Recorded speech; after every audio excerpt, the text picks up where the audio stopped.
What's up, everybody? It's JT Sports Max, you guys with another video. And yesterday I did my top 10 offenses for the 2019 NFL season. I was projecting or predicting what offenses I felt would be top 10 in the NFL next year going into the 2019 NFL season. In this video, I'm going to be doing the top 10 defenses, projecting the defenses that I feel will be top 10 going into the 2019 NFL season. So make sure to like the video and subscribe to the channel. I upload NFL videos and NFL content daily. And let's get into it. So at number 10, I have the New York Jets. Now, the Jets, to me, are one of the most improved teams going into the 2019 NFL season.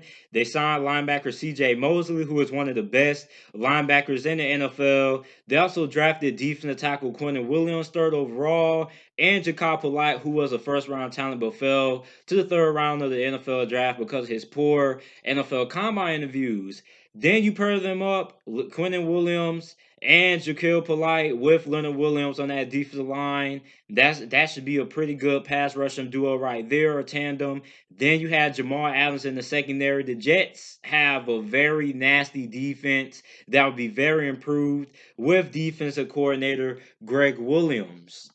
At number 9, I have the New England Patriots. Now, the Patriots defense has never been built around getting tons of sacks and stops and limiting passing yards and rushing yards, but they always are top 10 in points per game allowed, which last year they ranked 7th in the NFL in that department last year. And to me, I think that's pretty much the only stat that matters when it comes to defense.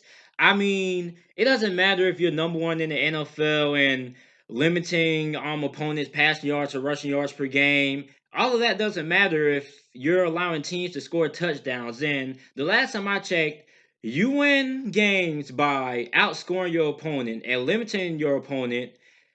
And anytime you score more points than your opponent, you're going to win that game. And anytime you're able to keep your opponents from scoring touchdowns, I think that's the only thing that matters. Doesn't matter how many passing yards, rushing yards you allow. And that's the Patriots model for the last couple of seasons. Bend but don't break. And that's what the Patriots do.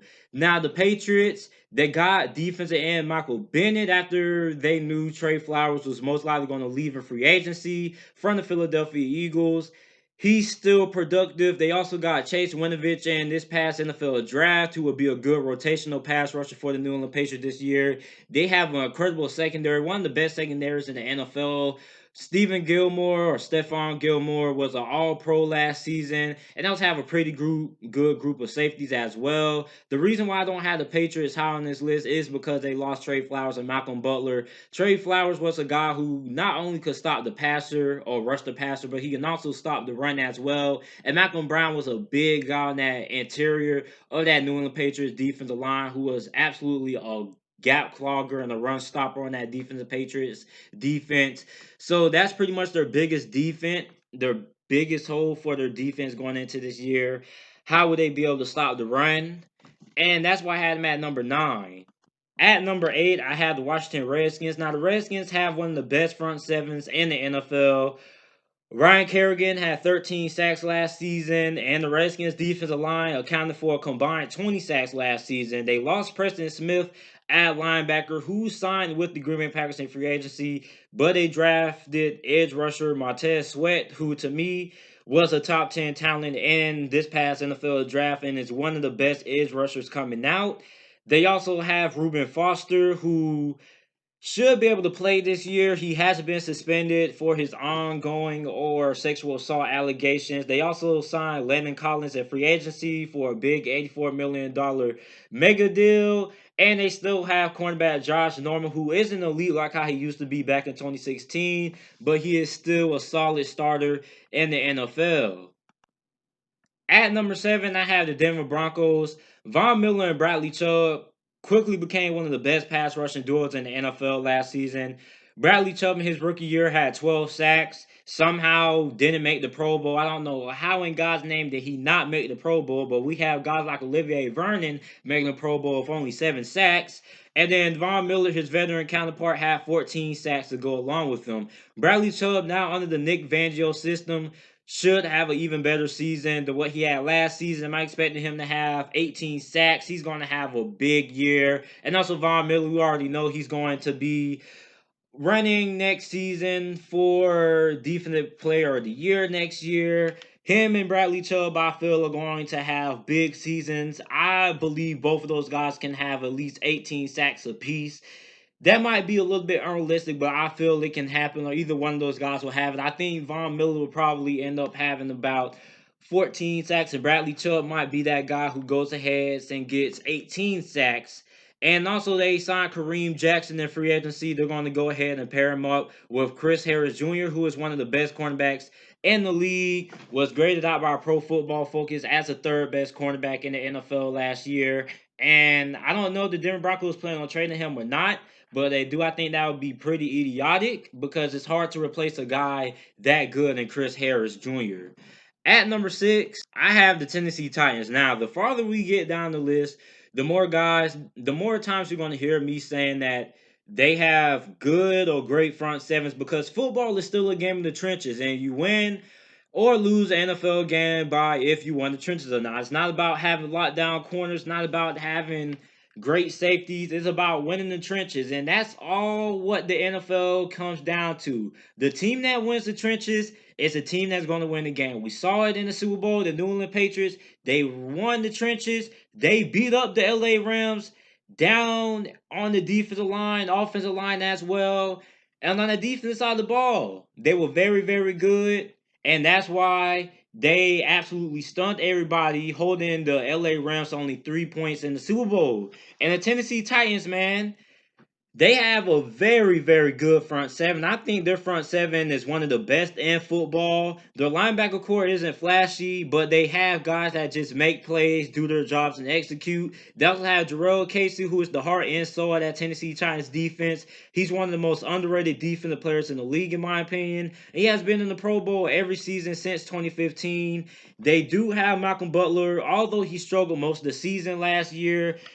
He's a physical cornerback that fits the Mike Vrabel defense, along with other cornerback Adoree Jackson, who can keep up and shadow wide receivers in the slot, or he can play outside. They also have Kevin Byard, who led the NFL receptions over the last 2 seasons.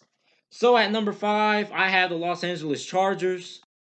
Now, Joey Bosa missed a handful of games in the 2018 season, and when he came back, he still had a pretty productive year. He had 5.5 sacks, and now with him being fully healthy now going into this year, I expected him to have at least 10 sacks this year. And on the other side of the ball, he had Pro Bowler Melvin Ingram, who also had a good season. He had 8.5 sacks and looks to have reached his full potential in the NFL, becoming an elite pass rusher. And this defensive line is very good and will be even better with the addition of defensive tackle Jerry Tillery, who they drafted in the first round of this year's NFL draft. And also they have all-pro safety Derwin James.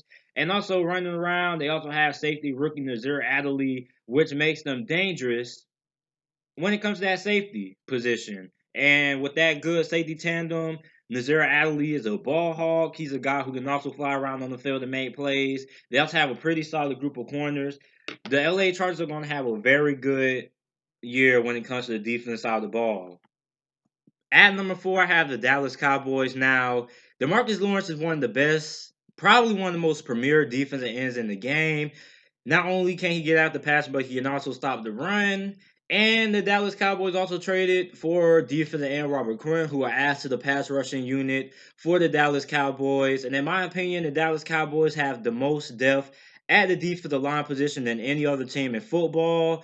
And they also have probably two of the best young linebackers in the game, Leighton Vander Esk and linebacker Jalen Smith. And they also are pretty good tacklers. But what makes them stand out to me is how good they are in coverage. They can cover tight ends. They can cover slot wide receivers from time to time in zone coverage.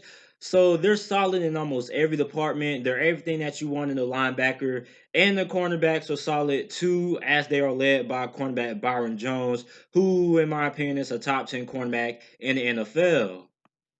At number 3, I have the Minnesota Vikings. Now, the Minnesota Vikings are one of the top 3 most talented teams On the defense side of the ball in the NFL, they have elite players at every position. Harrison Smith is one of the best safeties in the league. Xavier Rhodes is one of the best cornerbacks in the league. Daniel Hunter had a very good season, had 14.5 sacks, which was his career high in 2018, along with Everson Griffin, who missed a handful of games due to mental health issues, and he was still productive with 5.5 sacks. Then you have Eric Kendricks and Anthony Barr, who are good as well. So the Minnesota Vikings are a very, very talented team. At number two, I have the Jacksonville Jaguars. They have pass rushers, speed, athleticism, and more pass rushers. It's what makes the Jacksonville Jaguars front seven one of the best in football. In my opinion, I think they have the second best front seven in all of football. Miles Jack, Telvin Smith are two of the fastest linebackers in the NFL with great coverage skills that you can also close in on ball carriers really quickly. Then you have defensive line. You have Calais Campbell, Yannick Ngakwe. Then they have Tavian Bryant, who they drafted in the first year in the first round of the 2018 NFL draft, who should receive more snaps this year with letting Malik Jackson walk in free agency. Then we already know how good the cornerback position is. Jalen Ramsey is arguably the best cornerback in the game, alongside AJ Boye, who has been pretty good himself.